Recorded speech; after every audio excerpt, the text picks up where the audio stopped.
Hi guys, study in easy with চ্যানেলে তোমাদের জানাই আন্তরিক শুভেচ্ছা এবং অভিনন্দন। গাইস, আশা করি তোমরা সকলেই ভালোই আছো। তো গাইস, ভিডিওটি শুরু করার পূর্বেই তোমাদের কাছে করে নিচ্ছি ছোট্ট একটা রিকোয়েস্ট। যদি তোমরা আমার চ্যানেলে নতুন হয়ে থাকো, দয়া করে চ্যানেলটি সাবস্ক্রাইব করবে এবং পাশে থাকা বেল আইকনটি ক্লিক করে রাখবে, যাতে নতুন কোনো ভিডিও আমি আপলোড করলে তোমাদের কাছে খুব সহজেই নোটিফিকেশান চলে যায়। তো গাইস, আজকে আমার যে টপিকটি আলোচনা করার কথা সেটা কিন্তু কোনো শর্ট ট্রিক না, কিন্তু খুবই একটি ইম্পর্টেন্ট ক্লাস টেট 1 এবং টেট 2 জন্য।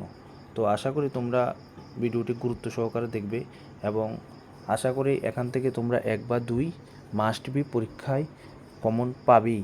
কেননা আমরা দেখেছি বিগত বিভিন্ন ইয়ারে আসা টেট 1 কিংবা টেট 2-র মধ্যে প্রত্যেকবারই এখান থেকে 1 বা 2 থাকেই।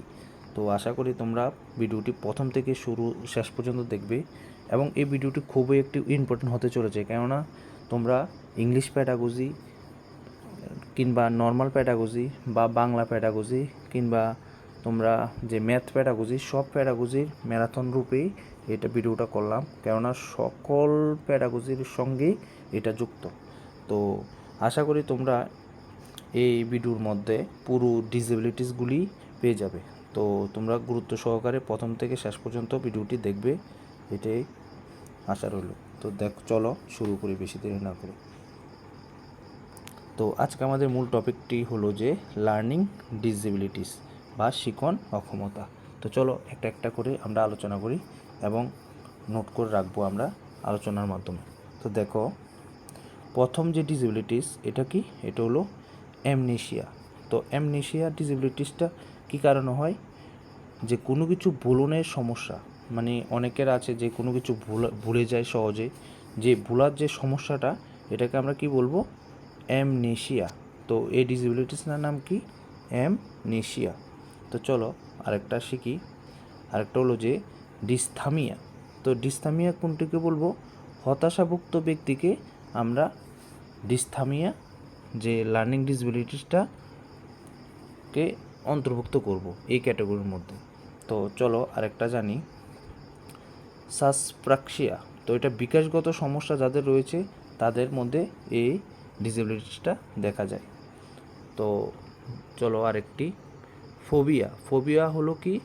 ভয় সংক্রান্ত যাদের সমস্যা রয়েছে, কোনো কিছু ভয় সংক্রান্ত যাদের সমস্যা রয়েছে, যেমন অন্ধকারের ভয়, তো তাদের মধ্যে কি দেখা যায়? এটাকে বলা হয় ফোবিয়া। তো আরেকটি আসো, দেখো ইনসোমিয়া। তো ইনসোমিয়া সমস্যার যে লক্ষণগুলো কি? ক্রমাগত ঘুমানোর সমস্যা, যারা ক্রমাগত কন্টিনিউ ঘুমায় তাদের মধ্যে এই ডিসেবিলিটিসটা দেখা যায়। নাম কি? নাম হলো যে ইনসোমিয়া। তো এই 5টা খুবই ইম্পর্ট্যান্ট। একটা হলো যে অ্যামনেশিয়া, আরেকটা হলো যে অ্যামনেশিয়া যেটা ভুলানোর সমস্যা, আরেকটা হলো ডিসথামিয়া যেটা হতাশাভুক্ত ব্যক্তিদের সমস্যা, যারা হতাশাভুক্ত ব্যক্তি তাদের মধ্যে এটা দেখা যায়। আরেকটা হলো সাসপ্রাক্সিয়া যেটা বিকাশগত সমস্যা, আরেকটা হলো ফোবিয়া যেটা ভয় সংক্রান্ত সমস্যা, আরেকটা হলো ইনসোমিয়া যেটা ক্রমাগত ঘুমানোর সমস্যা। তো চলো আরও অনেক গুরুত্বপূর্ণ ডিসেবিলিটি রয়েছে, আমরা একে একে আলোচনা করি। তো আরেকটি দেখো, ডিসফেজিয়া। তো ডিসফেজিয়া এটা কি? যখন বাকযন্ত্রের কোনো একটি নির্দিষ্ট কারণে কথা বলতে অসুবিধা হয়, যখন কোনো বাকযন্ত্রের কোনো একটা নির্দিষ্ট কারণে কথা বলতে অসুবিধা হয়, তখন যে ডিসেবিলিটিটা দেখা যায় এটার নাম কি? ডিসফেজিয়া। তো চলো আরও আছে আমরা জানি। আরেকটি আসো, অ্যাগ্রাফিক। তো লেখা শেখার যে অক্ষমতাটা, এই যে অক্ষমতাকে আমরা কি বলবো? অ্যাগ্রাফিক। তো চলো আরও বেশ কিছু গুরুত্বপূর্ণ ডিসেবিলিটিস রয়েছে, আমরা একে একে জানি। তো দেখো আরেকটু হলো যে ADHD। তো ADHDর এটা কি? এটা হলো মনোযোগের ঘাটতি সংক্রান্ত সমস্যা। যে মনোযোগের যে ঘাটতি রয়েছে, এই ঘাটতি সংক্রান্ত সমস্যাকে আমরা ADHD ডিসেবিলিটিস বলি। তো এটার ফুল ফর্ম কি? ফুল ফর্মটা হলো attention deficit hyper active disorder. Attention deficit hyper active disorder. তো ADHDর ফুল ফর্মটা কি? Attention deficit hyper active disorder. তো চলো আরও কিছু রয়েছে আমরা জানি। আরেকটি হলো যে ডিসপ্রোসোডি। তো যেটা মূল লক্ষণটা হলো যে পদ্ধতিগত ত্রুটি। তো বক্তৃতায় যথাযথ ভাষা ব্যবহারের সমস্যা, অনেকে বক্তৃতায় ঠিকমতো ভাষা ব্যবহার করতে পারে না, তো তাদের মধ্যে যে যে ডিসেবিলিটিসটা দেখা যায় এটার নাম কি? ডিসপ্রোসুডি। তো চলো আরও বেশ কিছু ইম্পর্টেন্ট ডিসেবিলিটিস রয়েছে আমরা জানি, তোমরা এগুলো নোট করে রেখো কিন্তু। তো দেখো আরেকটি হলো যে ডিসমরফিয়া। তো ডিসমরফিয়ার যে লক্ষণটা কি? ব্যক্তিভ্রমকে ডিসমরফিয়া বলে। তো এটার মূল লক্ষণটা কি? আয়নায় নিজের শরীরের কোনো অংশ দেখে ভ্রম সৃষ্টি হওয়া। যখন কেউ আয়নায় দেখে নিজের শরীরের উপর কোনো ভ্রমটা সৃষ্টি হয়ে যায়, নিজের শরীরে দেখে অনেকের পছন্দ হয় না, তো যে প্রসেসটা যে ব্যক্তি ভ্রমটা সৃষ্টি হয় নিজের মধ্যে, এটাকে আমরা ডিসমরফিয়া বলি। এই ডিসেবিলিটিসটার নাম হলো ডিসমরফিয়া। তো আরও আছে দেখো, আরেকটু হলো যে স্পনারিজম। তো স্পনারিজম কোনটাকে বলবো আমরা? যে ভুলবশত কোনো শব্দ বলে ফেলা।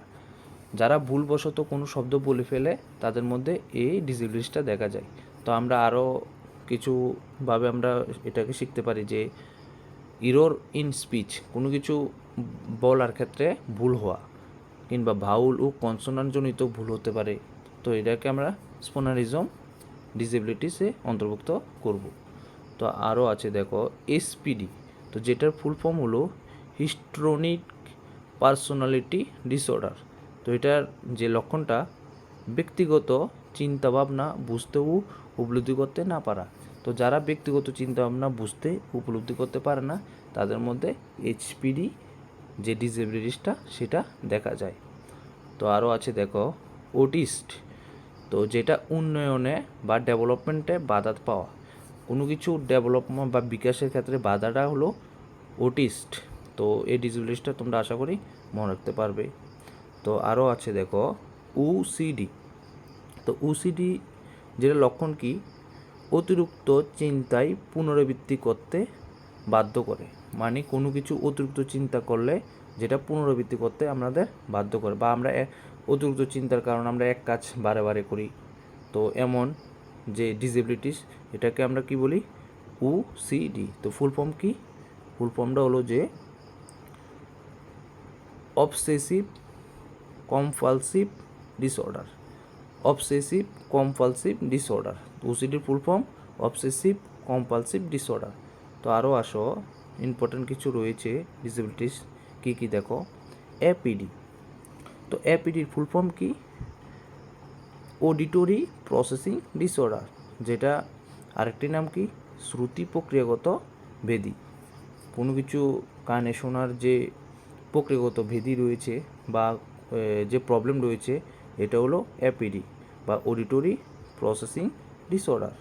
তো আরও কিছু রয়েছে দেখো, যেমন সেরিব্রাল পালসি, পেশিগত জন্মগত ব্যাধি।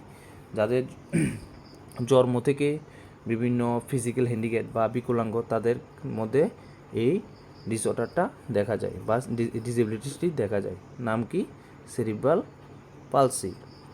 তো আরও বেশ কিছু ইম্পর্টেন্ট রয়েছে ডিসেবিলিটিস, আমরা একে একে জানি। দেখো আরেকটি হলো যে ডিসলেক্সিয়া। তো ডিসলেক্সিয়া যে লক্ষণটা কি? Reading disorder plus writing disorder, কোনো কিছু লেখা বা পড়ার ক্ষেত্রে অসুবিধাকে আমরা ডিসলেক্সিয়া বলি। আরেকটা দেখো ডিসগ্রাফিয়া অনলি রাইটিং ডিসঅর্ডার। যখন যাদের মধ্যে শুধুমাত্র রাইটিং ডিসঅর্ডারটা দেখা যায় তাদেরকে dysgraphia, are reading R writing disorder একত্রে দেখা গেলে তাদেরকে ডিসলেক্সিয়া যে ডিসেবিলিটির মধ্যে আমরা অন্তর্ভুক্ত করতে পারি। তো আরও আছে দেখো ডিসক্যালকুলিয়া, যেটা নিউমেরিক্যাল বা ম্যাথমেটিক্যাল ডিসঅর্ডার, বা যাদের মধ্যে গাণিতিক সমস্যা বা কেউ যোগ বিয়োগ গুণ বা করতে অসুবিধা হয় তাদের মধ্যে এই ডিসক্যালকুলিয়া ডিসেবিলিটিস দেখা যায়। তো আরও আছে ইম্পর্টেন্ট বেশ কিছু ডিসেবিলিটিস, দেখে নাও। যেমন ডিস্টোপিয়া কি? Imagination bad. তো যাদের থট সবসময় খারাপ হয়, কোনো কিছু ইমাজিনেশন আমরা খারাপ করি বা খারাপ করে, তাদের মধ্যে এই ডিসেবিলিটিস দেখা যায়, যেটা হলো ডিস্টোপিয়া। তো আরেকটি আছে দেখো ডিস্টোপিয়ার মতোই, তো এটার নাম কি ইউটোপিয়া।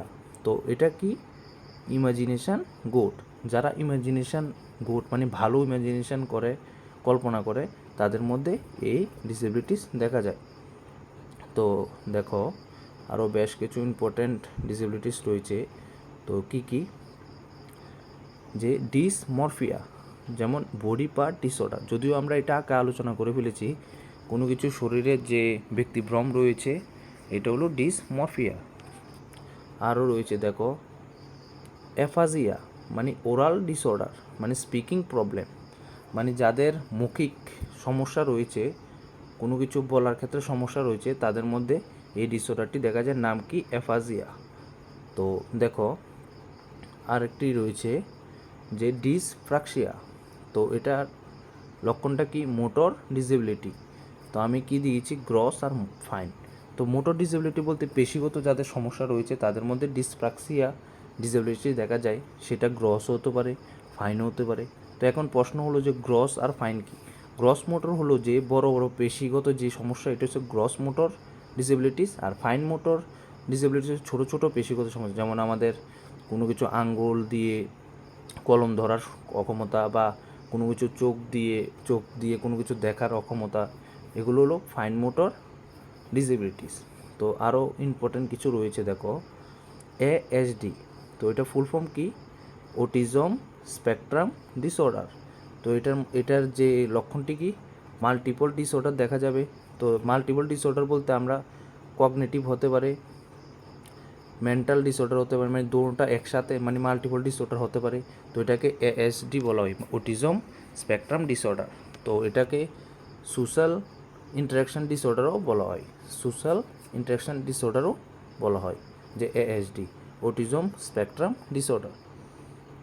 তো আরও বেশ কিছু ইম্পর্ট্যান্ট ডিসঅর্ডার রয়েছে আমরা জানি। দেখো অ্যাংজাইটি ডিসঅর্ডার ইন চিলড্রেন।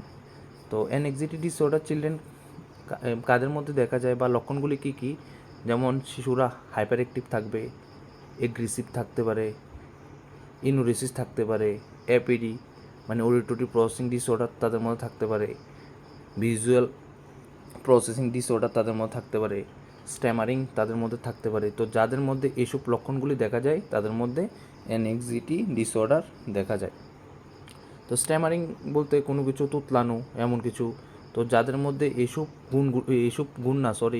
লক্ষণগুলি দেখা যায় তাদের মধ্যেই এই ডিসঅর্ডারটি লক্ষণ করা যায়।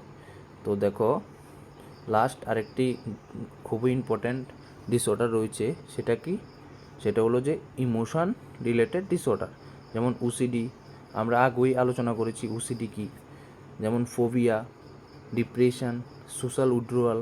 তো এই যে লক্ষণগুলি এটা কাদের মধ্যে দেখা যায়, যাদের মধ্যে ইমোশনাল রিলেটেড ডিসঅর্ডার রয়েছে। তো আশা করি গাইস তোমরা এগুলো নোট করে রাখবে, কেননা একটি ভিডিওর মধ্যে তোমরা বিভিন্ন সাবজেক্টের প্যাডাগজি রিলেটেড যে ডিসেবিলিটিস রয়েছে সেটা কমপ্লিট করে ফেললাম। তো আশা করি ভিডিওটা দেখলে তোমরা অনেকটা উপকৃত হবে। তো থ্যাংক ইউ টু অল।